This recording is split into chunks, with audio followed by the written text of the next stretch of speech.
And you know by now that according to the UFC, he is no longer their UFC lightweight champion because on Friday, he weighed in a half a pound over the 155-pound weight limit. In case you forgot, in case you missed it, in case you need a recap, he shows up very much towards the end of the weigh-ins. I mean, there was not that much time left, 5 minutes, 10 minutes, something like that. He initially weighs in at 156. Then he strips down. He weighs in at 55.5. He then gets an hour to cut that 0.5 because for a title fight, you need to be on the dot or under, right? You can't be 0.1 over, 0.2 over, 0.3 over.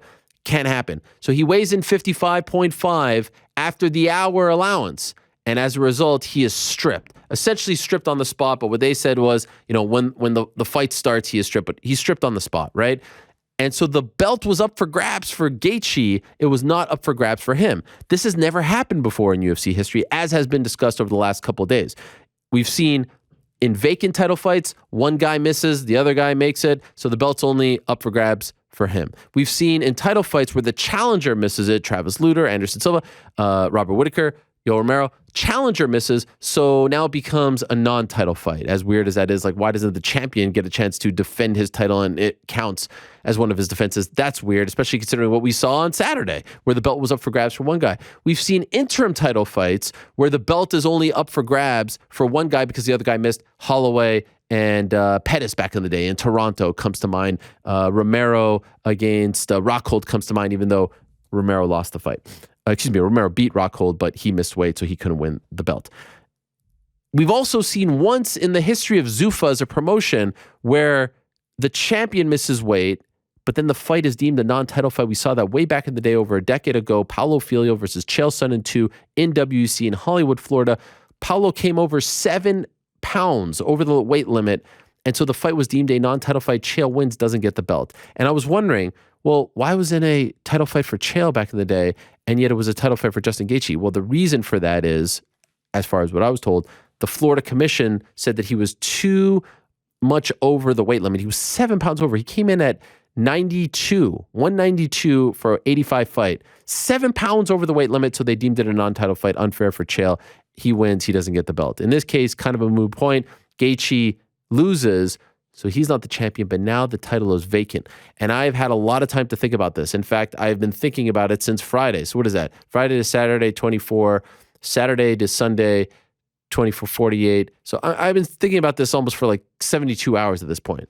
And I feel very confident in saying that Charles Oliveira was screwed. Charles Oliveira is being screwed right now. Charles Oliveira is the lightweight champion of the UFC. There is no question in my mind. Now, you cannot deny for a second, if we want to talk like formalities, he's the best 55er on the planet right now. No one's going to deny that. I don't care if you think he was a pound over, a half a pound. He's the best lightweight on the planet right now. Active lightweight. Khabib isn't a part of the conversation. He is retired. He's the best active lightweight in the world right now.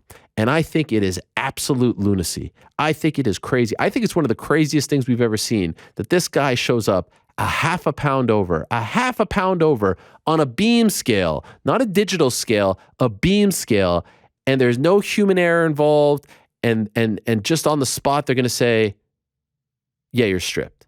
For a half a pound, we're not talking 2 pounds. We're not talking 3 pounds, 4 pounds, 5, 7 pounds. We're talking a half a pound over. Are you telling me in the history of the UFC this has never happened before? Of course it's happened before. If that fight this past weekend was happening in Las Vegas, Charles Oliveira is still the lightweight champion of the UFC. He never would have had to weigh in a second time, let alone a third time, let alone need the hour allowance. Because I've seen enough of those weigh-ins in Las Vegas. It's boom, boom. We all saw the clip. I reposted it. Not because I have an axe to grind with Khabib, because it was very noticeable. Khabib, Gaethje, that thing wasn't even settled. Boom, boom. Please, go to the back and rehydrate. We've seen this time and again. And in case you're going to sit there and call out your boy DC, of course. And I've called him out to his face.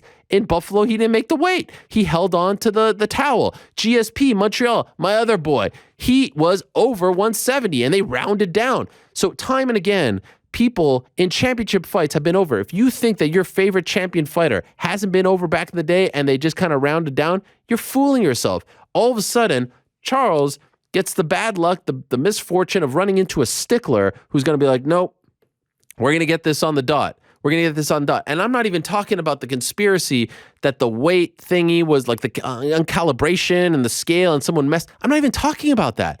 I'm not even talking about that. But for a half a pound to be that big of a stickler where there is nothing that is going to happen in this fight on Saturday as a result of this half pound over, that is not a performance enhancer. The fact that he was stripped of the belt, to me, is absolutely criminal. It's a travesty. It's lunacy. Now, you want to fine him 20%? Great. You want to fine him 30%? Great. You want to even fine him 50%? Fine. Let him keep his belt, pay him as a champion, and you sure as hell need to pay him as a champion the next time he fights. Now, Dana White afterwards said he's getting his pay-per-view points. Great. He better freaking get his pay-per-view points the next time he fights, because I can assure you that's going to be a big fight. So the UFC has an opportunity to make this right.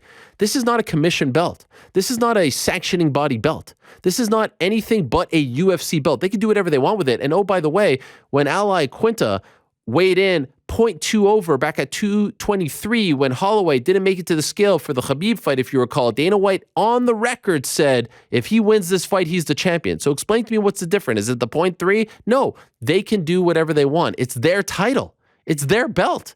They could do whatever they want. So they could put their foot down here and say, it was 0.5. There might have been something that happened. There might have not been something that happened, but we don't think that this had any sort of impact on a title fight to where we need to take the belt. We're going to fine him. There'll be a punishment. He's going to get it, he's going to get in the pot, but he is still the champion of the UFC, and as a result, he will reap the benefits of being a champion in the UFC. They need to be able to rectify this.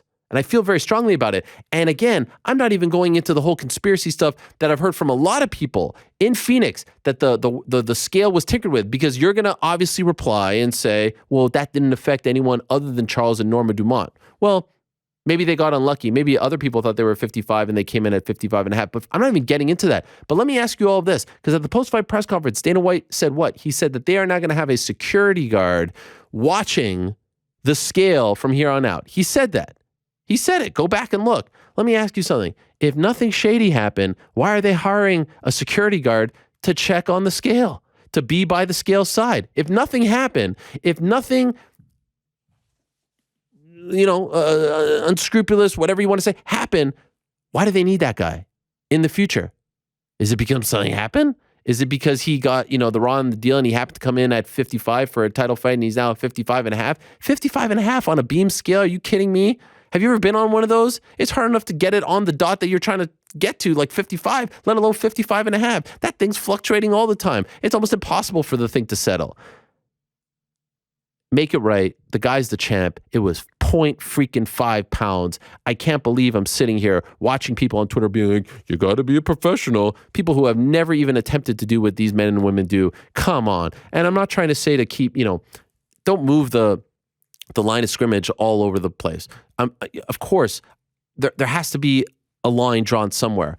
But for the drastic, it's a big difference between Norma Dumont having to pay 20% in a prelim fight, and then she just goes along her way, as opposed to Charles Oliveira losing the belt.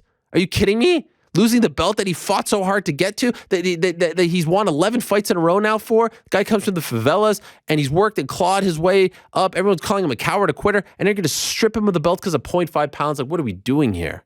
What are we doing here? This is crazy. What do you think of this, GC? Am I off? Because I've been thinking about this for a very long time, for 3 freaking days. It's been driving me nuts. I can't believe all the crazy things I've seen in this sport. A guy getting stripped for 0.5 pounds. 0.5. What is 0.5 pounds? Yeah, I'm with you. Like, and there's a grace, like the fact that in a non-title fight, you get the grace of like a 0.5 pound or a pound and everything. Like, what did Michael Chandler weigh in at like 156? And like, Oliveira's going to lose his belt over this. Like, I think it's almost insulting that it's only a half pound. It blows my, again, 1, 2, 3, 4. I get it. If it's a travesty, I get it. Like, if it's that egregious, I get it. And I get the fact that the dude, look, he happened to run into a guy who was taking his job very seriously. But the way this sport has gone, you can't tell me that's the same weigh-in for Charles Oliveira that Khabib had in Abu Dhabi. You can't tell me it's the same weigh-in that we see every weekend in Las Vegas. Go watch the dude in Las Vegas every week. It's boom, boom. Go watch. I love Mark Ratner. I love him to death. He is a legend. He's a Hall of Famer. Watch the way he mans the scale. It's boom, boom. And you know what? I'd actually prefer that Don't let these men and women kill themselves before a fight. Boom, boom. Yeah, you're close enough, ballpark, move along the way. And that's one thing for a prelim. For a title fight, you're going to strip the guy of the belt? Come on. And by the way, it ain't an Arizona Commission belt. It ain't a WBC belt. It ain't a WBO belt. It's a UFC title, and you've already said on the record with another guy in a title fight who was over that you would deem him champion if he won. What's the difference this time? Also, not using the digital scales is crazy. Like, the fact that Oliveira had an hour to try and lose the extra half pound and he comes back and he weighs the exact same to an ounce, like, I refuse to believe that that was the case. Like, he didn't lose any weight in that hour. He was probably sweating, trying to lose anything he could. I don't know. It's crazy. Well, Chandler had a tweet in between all of this where he's like, mentally, when you think you're on weight and then you have to go back and lose that half pounds, mentally, your body just isn't working anymore, right? It shuts off. I mean, could you imagine? He didn't look great on the scale. Typically doesn't look great. And I know he's missed weight before, but it's always been at 45. Look, I'm not trying to defend the guy because like we have some sort of relationship, like I have any sort of skin in this game. But to see that happen, like to go to that drastic measure again, I'm not saying he should get off scot-free. Fine him. He didn't show up. Give that money to Gaethje. But to take away the belt, and now the question is, are they going to treat him as champion moving forward? I give the UFC a lot of credit. They put out a statement right after it happened, and they said what? He's the number one contender if he wins on Saturday. He will fight for the belt next if he wins. That was a very bold and definitive statement on their part. They don't usually do that because they'll leave it up, we'll talk about it after, we'll see how it goes, this and that. No, I give them a lot of credit. I applaud them for it. People thought I was being sarcastic. I wasn't. Because here you have a situation where the guy, even if he wins a stinker, a split decision, you've said it already. You've put it out there in black and white. He's the number one contender. So that takes a lot of balls. So they deserve a lot of credit for that. In the end, it was fine because he won definitively, and who doesn't want to see him in a title fight, either against Islam next, either against, I don't know, freaking Chandler next, run it back with anyone. Connor, he's talking about. So give him a lot of credit. But are you going to treat him as champion? Because ultimately, that's what this is all about, right? Okay, he doesn't get to parade around town with the belt. He's the king without a crown. He's the uncrowned champ, whatever you want to call him. It almost makes him a little more badass. He was wronged by the system. It's fine. What I want to know and what I want assurance of is, are they going to treat him as champion? Is he going to fight on champion pay the next time he fights? Is he going to get his pay-per-view money? If all this is a yes, then I will stand down and I will shut up. But if we're going to go, hey, you didn't make the weight, we're taking your belt, and now you're going back to contender money, I have a real problem with that. I have a real problem with that. That some dude in a freaking collared shirt from Arizona is going to be like, no, you were half a pound over. No, it doesn't work that way. It's not right. I have a real problem with that. Tremendous win. And I'm at fault. I have a bone to pick with New York Rick later. He bullied me into taking Gaethje and all that. I didn't feel... I've been on the Oliveira train for quite some time. There's records of it. Me too. We're all victims here. I mean, I just feel like we were bullied. It was pressure. It was just not right. It was not right, and I'll never do it again. But, of course we all thought the mental anguish, the physical anguish that he went through. Afterwards, he's realizing, wait a second, I lost the belt? Then he shows up to the ceremonial weigh-ins, and he's a freaking boss up there. He's mad. And I was like, is he going to be too emotional? He gets Gaethje off his game. Right? What have we been saying about Gaethje for the past couple of years? He's measured now. He's patient now. He takes his time now. Well, that's been the thing. And what does he do? He gets him into a firefight. He's bleeding, and then he somehow beats him. The guy who called him a quitter a couple of days ago, he's now submitting him. And again, the irony of calling Charles Oliveira, who has the record for most submissions in the UFC, a quitter. I mean, just think about that. Think about how dumb everyone sounds when you keep talking about him being a quitter. No one respects him. Now you got Chandler saying he's going to beat him in 2 rounds. They just fought. They just fought a year ago, and he beat him. Can we respect the guy for at least 3 days? It's crazy. He deserves a fight in Brazil where I know 1,000% they're not going to be sticklers about 0.5. They're going to treat him as a champ, a legend. Give him the respect that he deserves, the shine that he deserves, the hometown hero welcome that he deserves. It's a great fight. It was a tremendous fight. It just felt weird that they didn't put the belt around his waist. For a 0.5, what is 0.5? This is probably more than 0.5 if I put this on a scale, right? What do you think 0.5 is? I don't even know. A mass? 8 ounces. What's that? 8 ounces. Makes it even sound worse. Is this pencil 0.5? What are we talking about here? And again, this is why I bang the drum about collective bargaining. This is why I'm incessant about this stuff, because if you had a sort of thing that you collectively bargained with the promotion that, hey, if you're champion and you miss weight, all right, fine. You'll find me X amount, this and that, but I'm not going to lose my belt because it's at 0.5. If it's 4 pounds, I get it. If it's 5, I get it. If you didn't even try, I get it. But explain to me why when Travis Lutter missed weight, it became a non-title fight, but here, what? Why is that a title fight for Gaethje on Saturday, but when Lutter missed weight, it wasn't a title fight for Anderson? Why does that not count as a title fight for him? Why, when Whitaker fought Romero in Chicago and Romero missed weight by like point something, and I thought that was crazy too, it became a non-title fight for Whitaker too? It doesn't count as one of his defenses. None of this is consistent. Do you understand my point? So when you have these inconsistencies, you get these situations where a guy is stripped of the belt for 0.5. Lightweight is on fire, though. Lightweight is tremendous. Chandler pulls off one of the craziest knockouts I've ever seen. I mean, that thing was like a punt. That wasn't Lyoto Machida. That wasn't Anderson Silva. It was like a punt. It wasn't a front kick. It was like he was kicking a ball, a football. Scary knockout. Looks like Tony's in good spirits. And he did look good in the first round. And I'm not going to sit here and say he needs to retire. I hope he takes some time off. Chandler pulling off an incredible knockout. And when did Michael Chandler become such a good promo? Like when he was fighting those dudes in Bellator, he was the face of Bellator, but he wasn't cutting promos like this. He's freaking The Rock out there. He's cutting promos like tremendous, like hitting all the notes, hitting all the guys. On fire. The Conor part was tremendous. I feel like it's doable. Maybe he'll fight, Poirier. Maybe he'll fight Diaz. Who the hell knows? But that was incredible stuff from Michael Chandler. What an investment. I know he's 2-2 in the UFC, but man, he's become a huge star. People love him, and certainly worth everything that he is owed. I think he's making like $750 per fight. Tremendous. That's what came out. And then, of course, in the co-main event, you have a situation where the fight just didn't live up to the hype. Did you enjoy the fight, GC, Carla and Rose? No. Like, did I enjoy it? Like, was I like entertained? No, I was. You didn't enjoy the chess match, the war of attrition. I just don't feel like it was a chess match. I feel like it was being gun shy and Carla not being able to successfully get takedowns. I was paying more attention to Canelo versus Bivol because that was overlapping at the same time. That was weird, right? Second time in a row. Yeah. When she fought Zhang Weili in November, Canelo was fighting at the exact same time. That was amazing. That was great theater.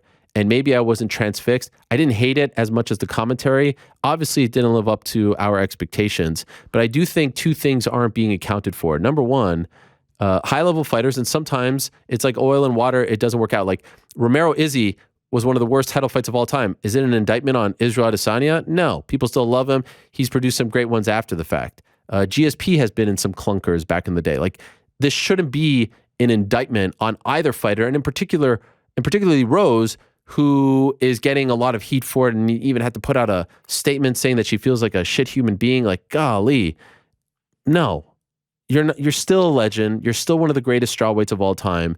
And I don't think enough people are talking about the fact that she has a loss to Carla Esparza back in 2014. That could play mental mind games on you, right? Mental mind games, maybe redundant. You get it. Mental games, mind games. You understand? Maybe that's why she couldn't pull the trigger. Maybe she remembered what happened in 2014 when she lost. Yeah, I also thought that Rose was getting way too much flack. Yes. Like, it's not like Carla came out and had this like incredibly aggressive game plan, was like super impressive. I mean, Carla only landed 30 strikes. She went 2 for 11 on takedowns. Like, I honestly thought that the fight should have been a draw. Like, had they scored it for Rose, would people have been calling robbery? Like, Carla should have gotten the belt? Like, it was unimpressive on both sides, but Rose was just catching everything, man. I felt terrible for her with the Instagram post. Well, yeah, that, and it was nice to see a lot of fighters support her. Pat Barry getting a lot of heat, the corner getting heat. Sometimes you just have an off night. And I get it. You pay $75, you don't care about off nights. I can't sit here. I will never go to a fight, even if I'm a fan, I'm not covering the sport, and boo a Shogun Rua or Rose Namajunas. I can't do it. One off night, it's just, there's something in me that won't allow me to do that. the courage that it takes to go in there. I have too much respect for these people to do that. I understand it wasn't as exciting as the main event. I get it. It wasn't one of the most exciting title fights you've ever seen. I understand there is no desire to see it again anytime soon. I get it. But to be acting like someone walked into your house and slapped you in the face as a result of you watching this fight, like people are like personally offended by this fight. Sometimes it just doesn't pan out. I've seen some boring football games, boring soccer games, boring basketball games, baseball games. All right, it happens. Chill the F out. I don't think anyone went in there trying not to win. I don't think anyone went in there sometimes, like I've seen a lot of boxing matches where they just can't get off, where they're not throwing the punches. And again, I'm not defending the criticism or going against the criticism, I should say. And I'm not saying it was off base. I just feel like it went a little too far. Even the commentary, God bless. Love Anik, love DC, obviously, love Rogan, but it was like on and on and on. I don't know. It felt a little excessive, no? I mean, I completely agree with you. I also feel like you could have blamed the corner work for Rose a little bit more than Rose herself. I mean, they were coming over there and Pat Barry was like, you're doing everything right. You know, the quote of him like, these boos means you're doing exactly what you should be doing, telling her she's up 4 rounds to none. Like, I felt like that was pretty bad. She clearly had a very specific game plan against someone who beat her back in the day. And she didn't stray from it. And this is going to be something that she will, you know, kick herself about for quite some time because she didn't stray from it. She was on a roll. A year ago, she knocked out Zhang Wei Li with one of the best, you know, head kicks that we've ever seen. One of the best knockouts of 2021. And you hope for someone like Rose, who, you know, the mental side of the game has affected her greatly over the years. She's been very open about that. And I think that's partially why people love her so much and are so loyal to her, is because she's open about this. You hope that it doesn't, this backlash, if you will, which is crazy to me, you know, you hope that it doesn't affect her, that it doesn't preclude her from wanting to get back in there. Sometimes I see, like, I saw Gaethje post something on social after the fight about, hey, Charles, you know, it happens and congrats. And then you see people being like, criticizing him for his submission defense and criticizing him that he's now 0-2 and making fun. I'm like, man, what kind of human being goes on Twitter? And it's one thing to just tweet it out, but to actually go to the fighter and tell them how you feel about them in a moment that we can never even compare it to. Like, the highs in the sport are tremendous. I would argue the lows are even lower than the highs. Like, that feeling, do you understand? I understand what I just said makes no sense. Obviously, the lows are lower than the highs, but it's almost like you get these great moments, but then you have these lows, and from what the fighters have told me, like, here's what I should say: the lows affect you more than the highs do. That's what I've always heard. And so imagine how Gaethje feels. Imagine how Rose feels. Imagine how Ferguson feels. It's a tough thing to witness because we know that these are tremendous fighters. They are the best of the best.